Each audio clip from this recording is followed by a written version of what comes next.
Putra heights மசூதி மற்றும் கோயிலை நல்ல உதாரணமாக எடுத்துக்கொள்வே சுல்தான் நஸ்ரீன் வலியுறுத்து. சீன அதிபர் ஜி ஜின்பிங்கிற்கு இஸ்தானா நகாராவில் அரசு மரியாதையுடன் வரவேற்பு. அன்றாட பணிகளை எளிதாக்க மைகாட் விவரங்களை புதுப்பியுங்கள், ஜேபிஎன் பொதுமக்களுக்கு அறிவுறுத்து. பத்துஃப்ரிங்கியில் அரை நிர்வாணமாக நடனமாடிய பெண், நடவடிக்கை எடுக்க கோரி மசூதி குழு கோரிக்கை. சுரங்கப்பாதை வழியாக அமெரிக்க நகைக்கடைக்குள் நுழைந்து $20 மில்லியன் நகைகள் கொள்ளை.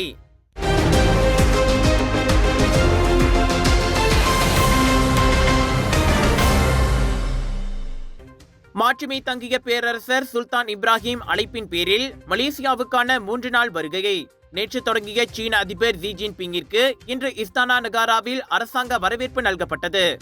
இன்று காலை மணி 10:30 அளவில் ஜி ஜின்பிங்கை சுல்தான் இப்ராஹிம் வரவேற்றார்.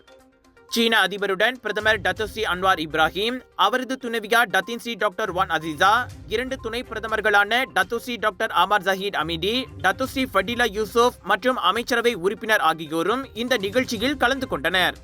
இஸ்தானா நகாரா அணிவகுப்பு மைதானத்தில் வரவேற்பு விழா இரு நாடுகளின் தேசிய கீதங்களின் நிகழ்ச்சியுடன் தொடங்கியதோடு அதைத் தொடர்ந்து அரசு பீரங்கி படைப்பிரிவின் 41வது பேட்டரியில் இருந்து 21 வெட்டு சத்தமும் முழங்கப்பட்டது. அதன் பிறகு இஸ்தானா நகாராவில் சீன அதிபரை வரவேற்கும் வகையில் தேசிய கலாச்சாரம் மற்றும் கலைத்துறையால் ஜி ஜின்பிங் வரவேற்கப்பட்டதோடு பேரரசர் பின்னர் சீன அதிபர் மற்றும் அவரது பேராளர் குழுவை சந்தித்தார். பூச்சோங் புத்ரா ஐட்ஸ் தீ விபத்தின் போது பாதிக்கப்பட்டவர்களுக்கு ஓடோடி உதவிய சுபாங்கயா அல்ஃபாலா மசூதி, ஜலான் புத்ரா ஹர்மோனியில் உள்ள ஸ்ரீ மகா காளிகம்மன் ஆலயம் இரண்டையும் மலேசியர்கள் ஒரு முன்மாதிரியாக கொள்ள வேண்டும். பேரா சுல்தான் நஸ்ரீன் ஷா அவ்வாறு வலியுறுத்தியுள்ளார். இந்த இக்கட்டான நேரத்தில் இன மதபேதம் குறுக்கிடவில்லை, மனிதம் மட்டுமே வெளிப்பட்டது. பாதிக்கப்பட்டவர்களுக்கு அடைக்கலம் கொடுக்க அவ்விரு வழிபாட்டு தலங்களும் கதவை திறந்துவிட்டன. அது மட்டுமல்லாமல் இந்து ஆலயத்தில் முஸ்லிம் ஒருவர் தொழுகை மேற்கொள்வதையும் நாம் கண்டோம். அண்மைய காலமாக நாட்டில் இனமத சர்ச்சைகள் அதிகரித்து வரும் நிலையில் அவ்விரு வழிபாட்டு தலங்களின் உன்னத போக்கு நெகிழ வைக்கிறது. இதுதான் சாதாரண மலேசிய மக்களிடத்தில் காணப்படும் ஒற்றுமை மற்றும் நல்லிணக்கத்தின் உணர்வாகும். பிரித்தாலும் அரசியல் சித்தாந்தங்களில் இருந்து விடுபட்ட மலேசியர்களின் உணர்வும் செயலும் அப்படித்தான் இருக்க வேண்டும். சரியான நேரத்தில் மலேசியர்களுக்கு விடுக்கப்படும் சரியான நினைவூட்டல் இதுவாகும் என்றார் அவர். 15வது பேரா சட்டமன்றத்தின் 3ஆம் தவணைக்கான கூட்டத்தொடரை தொடக்கி வைத்து உரையாற்றிய போது சுல்தான் நஸ்ரீன் அவ்வாறு கூறினார். குவாலலும்பூர் ஜலான் மஸ்ஜித் இந்தியா தேவிஸ்ரீ பத்ரகாளிகம்மன் ஆலய இடமாற்ற சர்ச்சை குறித்தும் அவர் கருத்துரைத்தார்.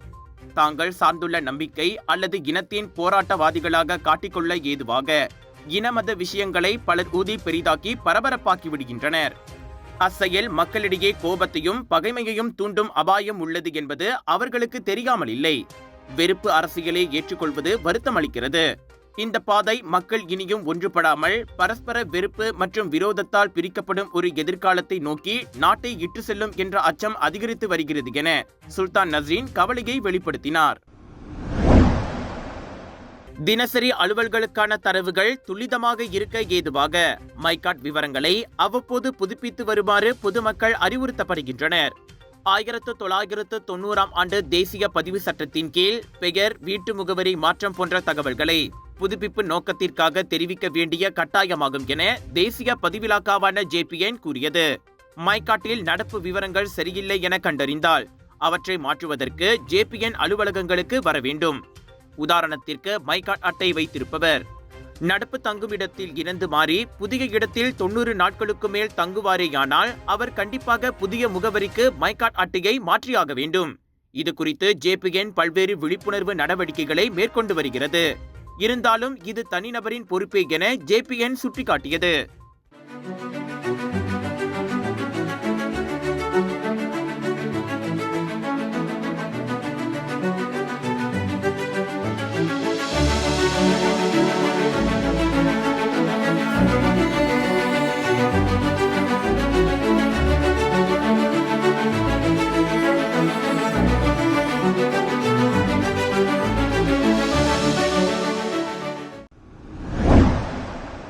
குடிநுழைவுத்துறை அதிகாரிகளின் ஒத்துழைப்போடு கோலாலம்பூர் மாநகர் மன்றம் நேற்றிரவு கூட்டரசு தலைநகரில் உள்ள வெளிநாடுகளைச் சேர்ந்த அங்காடி வியாபாரிகளுக்கு எதிராக ஒருங்கிணைந்த நடவடிக்கையை மேற்கொண்டது.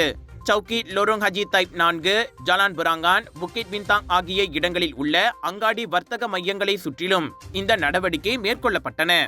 சம்பந்தப்பட்ட பகுதிகளில் அமலாக்க அதிகாரிகள் மேற்கொண்ட கண்காணிப்பு மற்றும் வேவு அடிப்படையில் அந்த நடவடிக்கை அமைந்ததாக கோலாலம்பூர் மாநகர் மன்றம் தனது முகநூலில் வெளியிட்ட அறிக்கையில் தெரிவித்தது.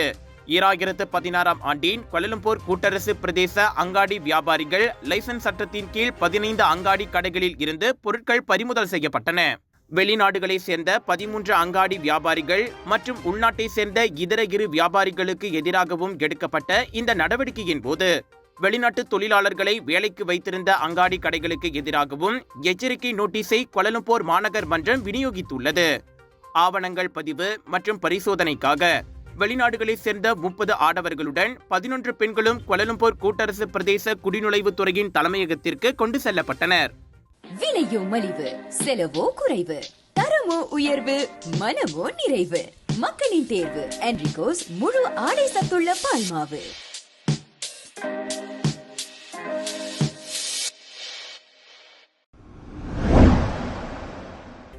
UITM எனப்படும் மாரா தொழில்நுட்ப பல்கலைக்கழகத்தின் டிங்கில் வளாக மாணவர்கள் குழு க்ளூ குளுக்ஸ் கிளான் KKK சீருடைகளை அணிந்திருந்த வைரலான வீடியோவை போலீசார் இனப்பாகுபாடு தொடர்பில் விசாரணை மேற்கொண்டு வருகின்றனர்.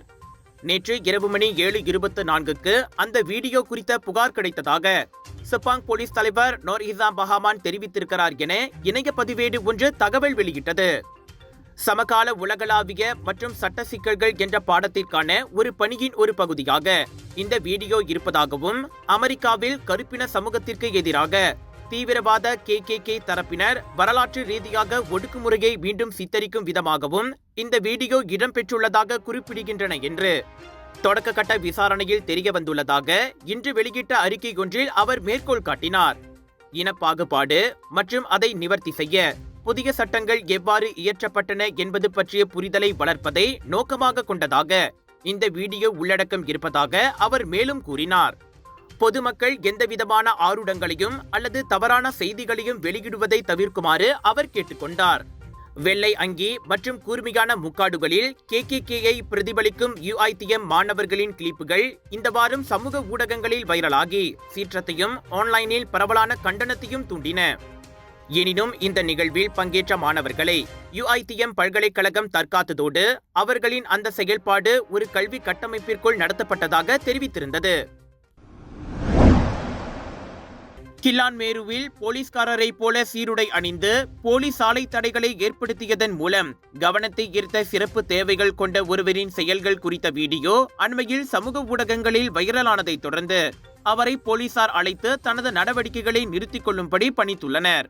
சாஜன் அலாங் என்று அழைக்கப்பட்டு வந்த அந்த நபருக்கு எதிராக பொதுமக்களிடம் இருந்து புகார் கிடைக்கப்பெற்றதை தொடர்ந்து இந்த நடவடிக்கை எடுக்கப்பட்டது.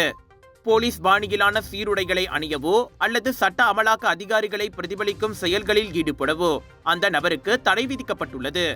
மேலும் போலீஸ் சீருடைகள் மற்றும் இதர உடைகளும் அவரிடம் இருந்து பறிமுதல் செய்யப்பட்டன. சாஜன் அலாங் மேரு நகரில் தனது நடவடிக்கைகளை தொடர அனுமதிக்குமாறு முகநூல் பயனர் இயோனி சைக்கோ என்பவர் கோரிக்கை விடுத்திருந்த போதிலும் அந்த கோரிக்கை நிராகரிக்கப்பட்டது. போலீஸ் அதிகாரியாக வர வேண்டும் என்ற கனவை சாஜன் அலாங் கொண்டிருந்த போதிலும் அது சாத்தியமாகாது என நெட்டிசன்களில் ஒருவர் தெரிவித்தார்.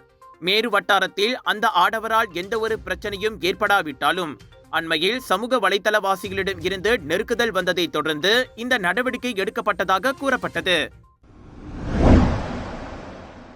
சொங்கரான் நீர் திருவிழாவின் போது பினாங்கு பத்துஃபிரிங்கியில் பெண்கள் அரை நிர்வாண ஆட்டம் போட்ட சம்பவம் சர்ச்சையாகியுள்ளது. கவர்ச்சிகரமான ஆடைகளில் அவர்கள் ஆடிய வீடியோக்கள் வைரலாகி இருப்பதை பத்துஃபிரிங்கி அர் ரஹ்மான் மஸ்ஜித் ஜாமே பள்ளிவாசல் அதிருப்தி தெரிவித்துள்ளது. ஒரு உணவகத்தின் மீது நின்று கொண்டு அப்பெண்கள் அநாகரிகமாக ஆட்டம் போட்டது பொதுமக்கள் குறிப்பாக முஸ்லிம்களின் உணர்ச்சிகளை மதிக்கத்தகாத செயல் என அப்பள்ளிவாசலின் தலைவர் இஸ்மாயில் டீன் கூறினார். பலதரப்பட்ட மக்கள் ஒன்று கூடும் பத்துஃபிரிங்கி கடற்கரையின் பெயரை கெடுக்கும் வகையில் அந்நிகழ்ச்சி ஏற்பாட்டாளர்களின் செயல் உள்ளது. இதனை தாங்கள் கடுமையாக கருதுவதாக அவர் கூறினார். இதுபோன்ற அரைக்குறை நிகழ்ச்சிகளுக்கு பெர்மிட்டை வெளியிடும் முன்னர் ஊராட்சி மன்றங்கள் மக்களின் உணர்ச்சிகளை புரிந்து கொள்ள வேண்டும் என இஸ்மாயில் கூறினார். அரைக்குறை ஆடைகளுடன் பெண்கள் அந்த உணவகத்தில் ஆட்டம் போடும் 37 வினாடி வீடியோ முன்னதாக வைரலானது. பள்ளிவாசலுக்கு 50 மீட்டர் தூரத்திலேயே அவ்வுணவகம் அமைந்திருப்பதால் வலைத்தளங்களில் பல்வேறு விமர்சனங்கள் எழுந்து வருவதும் குறிப்பிடத்தக்கது. அமெரிக்கா லாஸ் ஏஞ்சலஸில் சுரங்கப்பாதை உருவாக்கப்பட்டு நகைக்கடையில் இருந்து $20 மில்லியன் மதிப்பிலான நகைகளும் ரொக்கப்பணமும் கொள்ளையிடப்பட்ட சம்பவம் பரபரப்பை ஏற்படுத்தியுள்ளது. வார இறுதியில் அந்த நூதன கொள்ளை நிகழ்ந்ததாக ஒரு குடும்பமாக நடத்தி வரும் லவ் ஜுவல்ஸ் நகைக்கடை உரிமையாளர் கூறினார். பக்கத்தில் இருக்கும் கைவிடப்பட்ட திரையரங்கை பயன்படுத்தி கொள்ளையர்கள் கடைக்குள் சுரங்கப்பாதையை துளையிட்டுள்ளனர். சுரங்கப்பாதையை பார்த்தால் பல வாரங்களாக அவர்கள் அச்செயலில் ஈடுபட்டிருக்கக்கூடும் என உரிமையாளர் சந்தேகிக்கின்றார். யாருக்கும் தெரியாமல் ஒவ்வொரு நாள் இரவும் சிறிது சிறிதாக அவர்கள் சுரங்கத்தை தோண்டியிருக்க வேண்டும். உள்ளே போதுமான இடம் தோண்டப்பட்ட பிறகே அவர்கள் நகைக்கடையில் கைவரிசையை காட்டியிருக்க வேண்டும் என உரிமையாளரின் மகன் கூறினார்.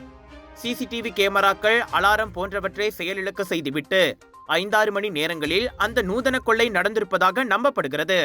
தங்க வியாபாரத்தில் நாங்கள் எல்லாவற்றையும் மீண்டும் முதலீடு செய்வோம். ஆக கொள்ளையர்கள் கை வைத்த பெட்டகத்தில் என்னவெல்லாம் இருந்ததோ அவைதான் எங்களின் மொத்த சொத்து என்றார் அவர். கொள்ளை போனதில் $20 மில்லியன் இழப்பீட்டை சந்தித்திருப்பதாக உரிமையாளர் கூறினாலும் போலீசார் அதை இன்னும் உறுதிப்படுத்தவில்லை. விசாரணை தொடர்ந்து நடைபெற்று வருவதாக கூறினர்.